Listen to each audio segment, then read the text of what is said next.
Hello, Ultimate fans. It's me, Ben, and with me today I have our normal guests, Andrew and James, and we will be discussing Week 1 of 2016 AUDL season.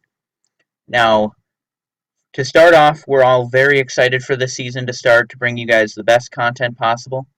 And to start off, we're going to discuss the game of the week this week from ESPN3, which is Raleigh versus Charlotte. So we're going to make our picks. I'm going to go first, and I'm going to say that Raleigh's going to win. It's in Raleigh. They were a very good team last year, number one seed in the South.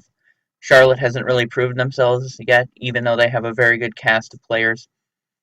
So I'm going to say Raleigh. So let's hand it over to James.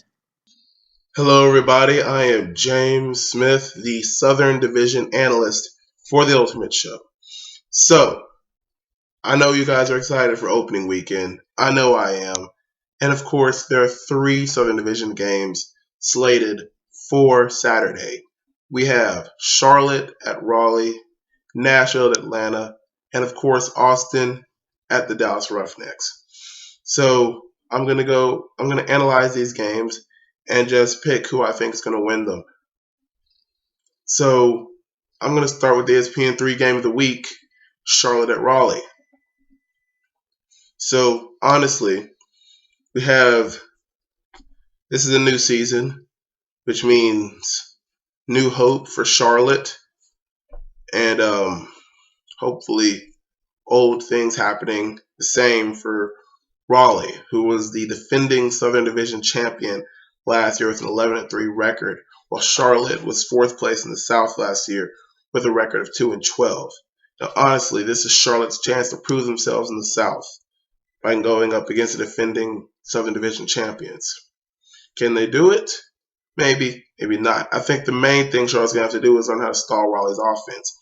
Raleigh was the number 1 offense in the South last year. And honestly, their defense wasn't that good, as their defense didn't register at the top of the league like their offense did. And I honestly think that will be Raleigh's downfall this year if they do not fix that. There's just too much talent in the South for them to not focus on defense this year. And if Charlotte can stall their offense and, just get past their defense, they could possibly win this game. However, my pick to win is the defending Southern Division champion, Raleigh. They just have too much going for them. And I just don't think it may be a new season, but I don't think Charlotte is that much of a new team. I'm giving this game of the week to Raleigh, but still watch it. The North Carolina in-state rivalry should be interesting to watch. Now, I'm going to go to the new teams on the block. Austin Soul at Dallas Roughnecks.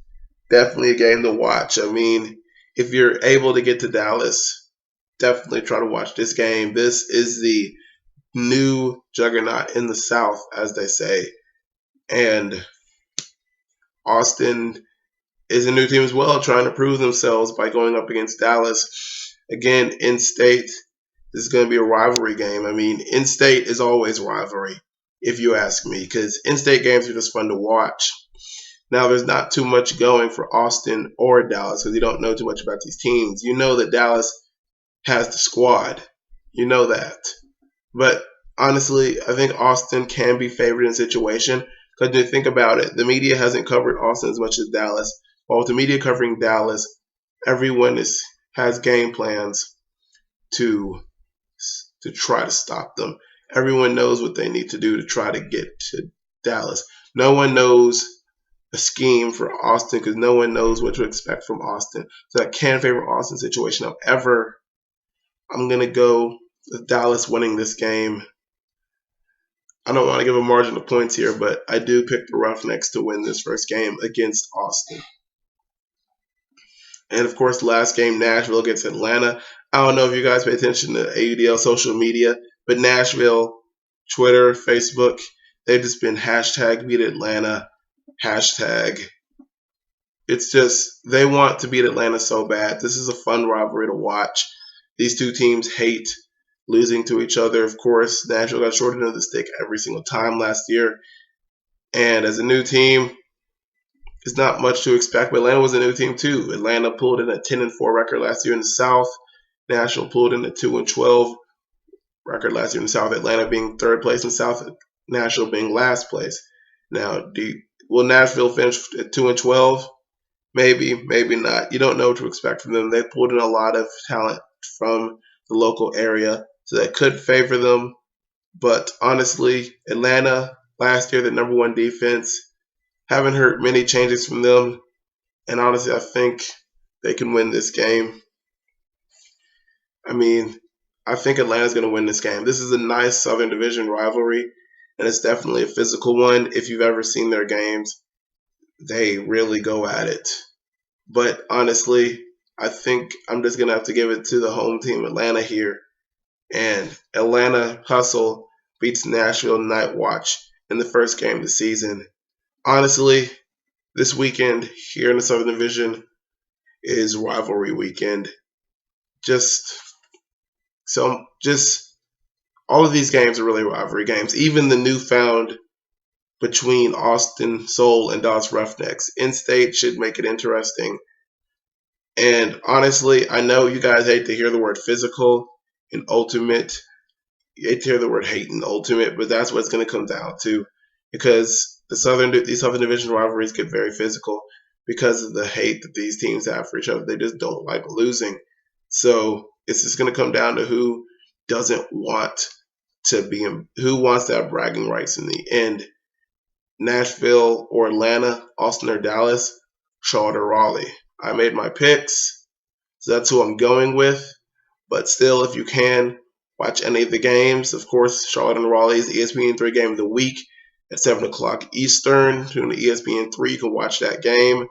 And the others, if you're in the area, if you're in the Atlanta or Dallas area, try to make it one of those games. It should be interesting. But until then, I'll see you guys. Okay, so thank you, James, for your South Division news and picks. So now let's bring it over to Andrew for the Midwest Division. Hey Ultimate fans, Andrew Thill here with the Midwest Division, but first my pick for the game of the week on ESPN3. It's going to be Raleigh over the Charlotte Express, and it's going to be a great game to watch. I'm looking forward to watching it on ESPN3. I have the day off from work, so I'm going to sit down and watch that game, take some notes, maybe do some scouting for the championship hosted in Madison. I'll be there. I know our comrades over at AUDL Talk with Blake and Seth will be there, so that'll be fun. I know it'll be a great weekend, and but that's way in the future. We'll take a step back. Week 1. So Cincinnati is hosting the Detroit Mechanics for Week 1. They're the only two teams playing this weekend, so I'm kind of concerned why they call it opening weekend when there's only 2 teams from the division. But anyway, I'll get over it. So I'm going to pick Cincinnati. Detroit did beat the Pittsburgh Thunderbirds in the preseason AUDL Mega Tournament. It was a last-second point score, but it was only played in a 12-minute quarter. So, I mean, yes, it's exciting for the Mechanics to be really thrilled about that win, but they have to keep it in perspective and make sure that they're doing the right things. They can't get overconfident. It's good to have a lot of energy, but you have to remember Pittsburgh didn't have a lot of players. I know the Mechanics didn't have many players, but it'll be a great game to watch in Cincinnati. If you're going, I'll try and keep updates on it on our webpage here at the Ultimate Show and AUDL updates. We'll keep running scores probably by quarter, so I'll keep you updated on that, and I'll send it back over to Ben. All right, so thank you, Andrew, with the Midwest. Now I will be doing the West Division news and picks. So to start off the season, we have San Francisco Flamethrowers versus the San Diego Growlers, opening day. Now the key for this game is for San Francisco's new playmakers, like Marcelo Sanchez, that they acquired from the Spiders, and other big players like Alex Nord, who they've already had, and Lucas Dahlman. Those players need to step up and take the reins this season. Now, San Diego only really has Milardovich and a couple of other playmakers, so I think San Francisco's going to take this one, but you never know. Week 1 could be a very different outcome. Now, our next game, we have Seattle versus Vancouver. Now, Seattle has a bunch of playmakers, like Koss, Rader, Donnie Clark, a bunch of players that are really good. Now, if they can put all the pieces together, I believe they can challenge for a West Division championship this year and possibly make the Final Four.